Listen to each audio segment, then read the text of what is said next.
The first time I heard the footsteps inside the walls, I thought it was just the house settling. Old wood, old pipes, old everything. This place had been empty for 16 years before I moved in, and the real estate agent practically pushed the keys into my hands like she wanted it off her conscience. Maybe she did, maybe everyone did. But on the second night, when I was lying awake at 2:43 a.m., listening to the clicking sound move from one corner of the room to the other, I realized something unsettling.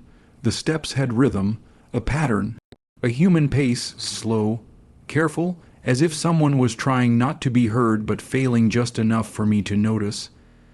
I remember holding my breath, the darkness pressing against me, the silence stretching thin right before the steps stopped directly behind the wall beside my bed. I stared at that wall so long my eyes burned, waiting for anything. Another sound, a whisper, a scratch, but nothing came. I tried convincing myself it was mice, big mice, maybe raccoons, maybe the place just needed repairs. But deep down, the part of me that still believes in the kind of stories adults tell children not to scare them but to prepare them, that part knew someone was in there.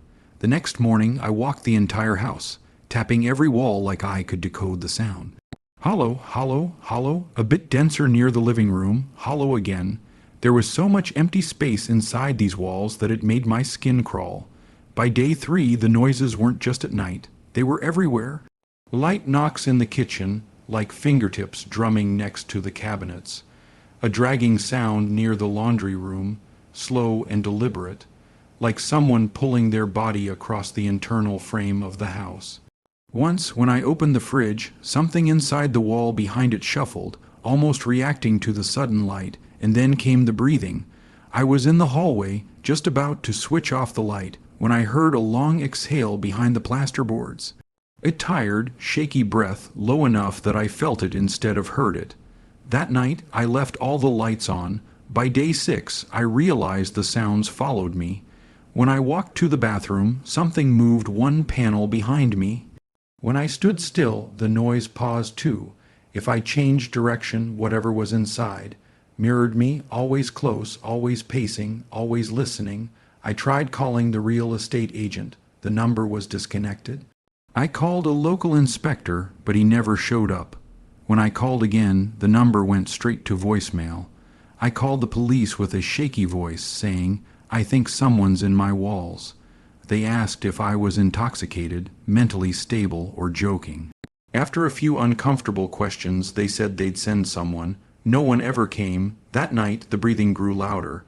At 3:17 a.m., I woke to the feeling of someone tapping on the wall inches from my face. Soft but intentional, tap, tap, tap. Then silence, then one slow drag of fingernails across the inside of the plaster. I didn't sleep the rest of the night. The next day, I decided enough was enough. I grabbed a hammer, marched to the wall in my bedroom, and struck it until the paint cracked and dust clouded the air. I smashed through the plasterboard until the wooden beams showed. I expected a cavity, maybe debris, maybe a nest. What I didn't expect was for something to scurry away so fast the entire wall vibrated. That was the moment I finally accepted it. There was a stranger living inside my walls, but the worst part wasn't the movement. It was the smell. A thick, rotting odor rushed out of the hole I made, old sweat, damp hair, something else, something metallic, like dried blood. I pressed my eye into the gap between beams, holding my breath against the stench. My heart hammered with my phone light. I scanned the dark cavity. Something glimmered. At first I couldn't understand what I was seeing. Too close, too human, too wrong, and I, not alive, not dead. Wide open, watching me without blinking, I stumbled back so fast I fell against the bed frame. The air left my lungs in a broken gasp. When I pointed the light again, the eye was gone. Whatever was in the walls had pulled back, fast. I patched the hole with cardboard that night because I didn't have the courage to leave it open. But now it knew I knew, and it didn't hide anymore. For the next 3 days the noises became violent. Slamming sounds against the wooden frame, deep scratches like someone carving messages I couldn't see, And sometimes a voice, not words, just humming, a low, tuneless hum that drifted through the house whenever the lights went dim. By day 9, I barricaded myself in one room, the kitchen. It had the fewest wall cavities. I pushed furniture against the door even though it didn't matter. The stranger wasn't using the doors. On the 10th night, I woke to the sensation of warm breath blowing from the heater vent near the floor. Slow, wet, breathing in and out like someone crouched right behind the metal grill. I froze. Then a whisper floated out. I found you. Something scraped the inside of the vent. A hand, too thin, too long, pushed one finger through, trying to pry it open. I screamed. The hand retreated with a frantic scuttle. I didn't sleep again. By day 11, the walls weren't the only problem. The stranger, whatever it was, had begun pushing further, testing weak spots. The basement stairs shook. The floorboards trembled. Sometimes I saw bulges under the wallpaper, like a body crawling just beneath the surface. On day 12, I found a message scratched into the wall behind my bedroom dresser after I'd moved it in a panic. Thank you for letting me stay. My legs went numb. I didn't write it.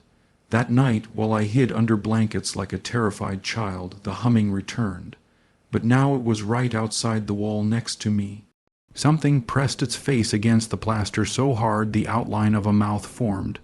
Breathing, sniffing, searching. I didn't breathe. I didn't move. At 4:52 a.m., I finally felt it slide away, dragging its limbs through the frame of the house.